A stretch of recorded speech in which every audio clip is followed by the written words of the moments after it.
देने को तैयार नहीं, उसकी शिकायत बनती है, शिकायत की जानी। ये ग्राउंड हमने लिखा है सर, ये ग्राउंड हमने लिखा है, सेकंड अपील में लिखा है कि कोई यही नहीं बता रहा वहां पे कि प्रथम अपीलीय अधिकारी कौन है, सार्वजनिक बोर्ड नहीं है, कुछ नहीं है। और उसने सबसे बड़ी बात गलत जवाब देता है या ऐसा जवाब देता है जिससे हम असंतुष्ट नहीं है, तब तो हम प्रथम अपील करें। जब उसने कोई जवाब ही नहीं दिया तो किस चीज का प्रथम अपील? तो शिकायत आपको करनी चाहिए थी, अपील नहीं। आपने अपील की होगी, इसलिए उन्होंने लिखा है आयोग ने कि आपको प्रथम अपील में जाना था। तो सेकंड अपील के लिए प्रथम अपील 125 आवश्यक है। पोस्टल आप ऑर्डर भी शिकायत रख करते लिया, हैं तो उसमें कोई तो और मेरा शिकायत आप नहीं 125 कर रुपए का सकते हैं। पोस्टल ऑर्डर भी रख लिया, वो तो वापस करना था। जब आप बोल रहे हो कि यहाँ आपको उपचार उपलब्ध नहीं है, तो मेरा सेवा शुल्क तो वापस करना था कम से कम राज्य सूचना आयोग को। वो तो मांग सकते हैं आप, मिल जाएगा। जी सर। सर मैं इस संबंध में एक निवेदन करना चाहूंगा सर। मैंने भी ऐसी एक शिकायत करी थी प्रथम आवेदन पे कार्रवाई न करने पर। प्रकरण क्रमांक आपकी शिकायत क्रमांक है C0945/2020 मध्य प्रदेश का।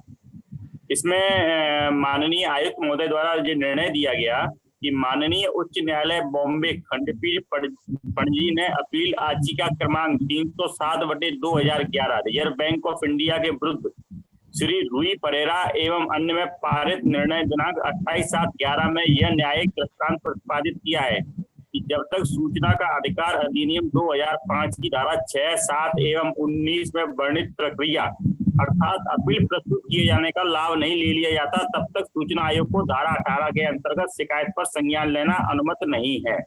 इसलिए शिकायत नस्तीबद्ध की जाती है। ये जस्ट अभी का है 5 दिसंबर 2020 का आदेश है सर, माननीय डीपी अहिरवार जी का।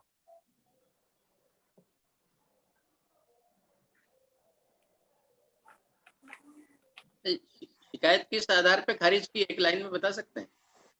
शिकायत उन्होंने इस आधार पर खारिज की है माननीय ने कि आपने जो है धारा 6, 7 एवं 19 में वर्णित प्रक्रिया अर्थात अपील प्रस्तुत किए जाने का लाभ नहीं लिया है, आपने सीधी धारा 18 में शिकायत की है।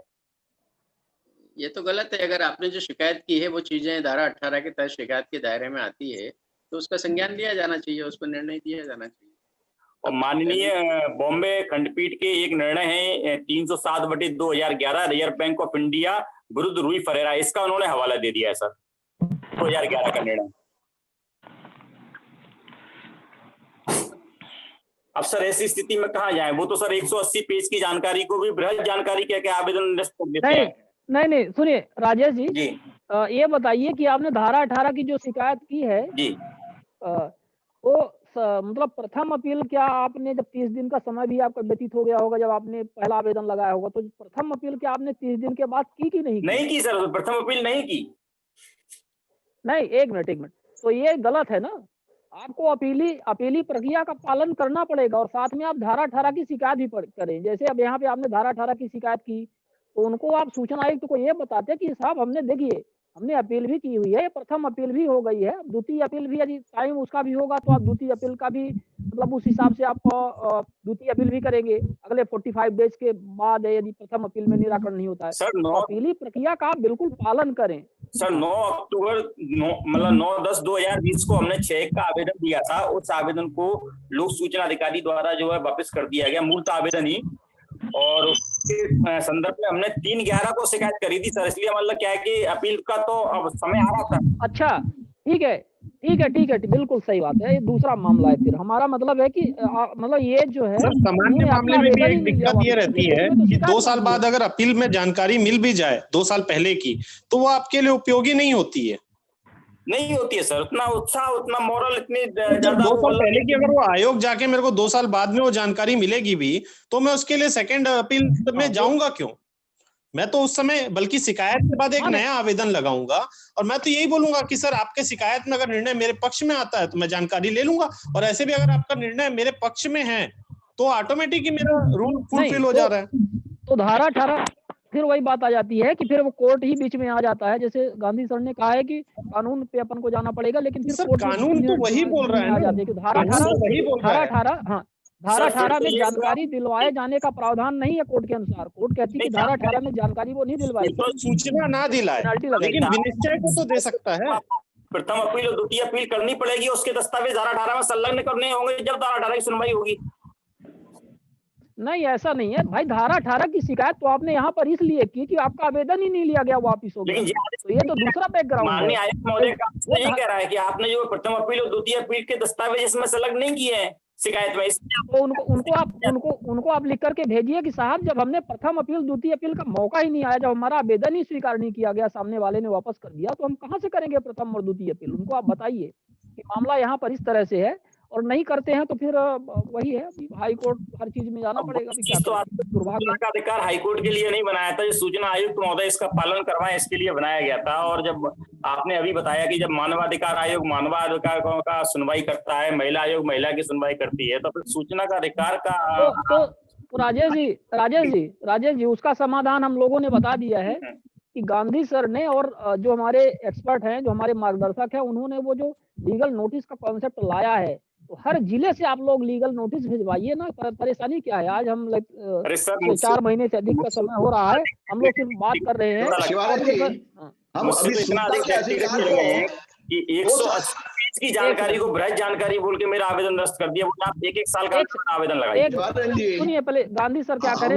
हाँ जी सर। आयोग में 2 साल 3 साल वेट करके जब सूचना लेते हैं तो ये सूचना का अधिकार बंद हो गया, ये इतिहास का अधिकार शुरू हो गया। सही कहा, सही बात। इसको हमने इतिहास का अधिकार बना दिया। सही कहा। इतिहास लिखने के लिए यूजफुल रहेगा, सूचना के हिसाब से तो कोई मतलब नहीं बनता है। हम तो सिर्फ इसमें यही कहना चाहेंगे, जो हमारे साथी जुड़े हुए हैं तमाम विभिन्न राज्यों से और विभिन्न जिलों से, हम लोग जुबानी जमा खर्च वाला काम बंद करें और बिल्कुल ग्राउंड पे काम करें। हमने कहा था ना कि यदि आप कमजोर हैं, पैसा इतना नहीं कर सकते, तो किसी जनहित वाले वकील को पकड़िए, अपनी भेड़ बकरियां बेचिए, थोड़ा बहुत जेब खर्च बचाइए और पैसा इकट्ठा करके चंदा करिए और लीगल नोटिस भिजवाइए। ठीक है, वो लीगल नोटिस बहुत ही सोच समझ करके बनाई गई है। और हम कहते हैं कि ठीक है, आप 1 जिले से लीगल नोटिस भिजवाएंगे, जब 10 जिले में से लीगल नोटिस जाएगी हर प्रदेश के, तो उनको जवाब तो देना पड़ेगा, नहीं तो 10 मामले लगेंगे जाकर के कोर्ट में, रिट पिटीशन आप दायर करेंगे जैसा, तो उनको उसका जवाब देना पड़ेगा। हम कहते हैं चलो कोर्ट 10 साल बाद निर्णय देगी, लेकिन उनको कोर्ट उनको नोटिस तो भेज ही देगी ना कि मतलब आपको जवाब देना इस तरह से। हम देश भर में अगर ये करें तो बहुत इजी है, ये इसका असर होगा, सुनवाई होगी, सब लोग जागेंगे इसके लिए।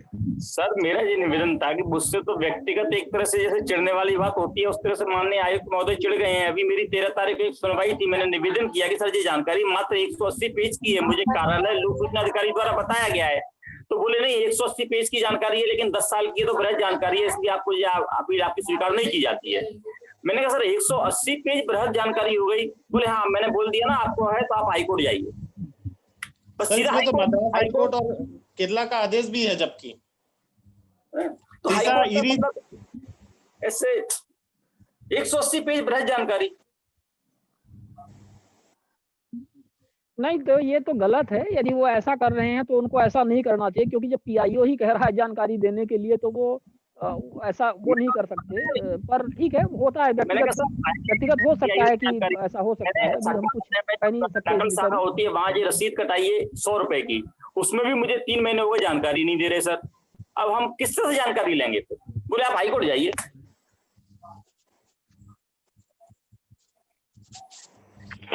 शिवानंद जी गुड आफ्टरनून। हाँ गुड आफ्टरनून केशव जी। मैं एडवोकेट केशव पारिक राजस्थान जयपुर से बात कर रहा था। मैं सर से ये पूछना चाह रहा था कि अभी मैंने एक पीआईओ को एक आवेदन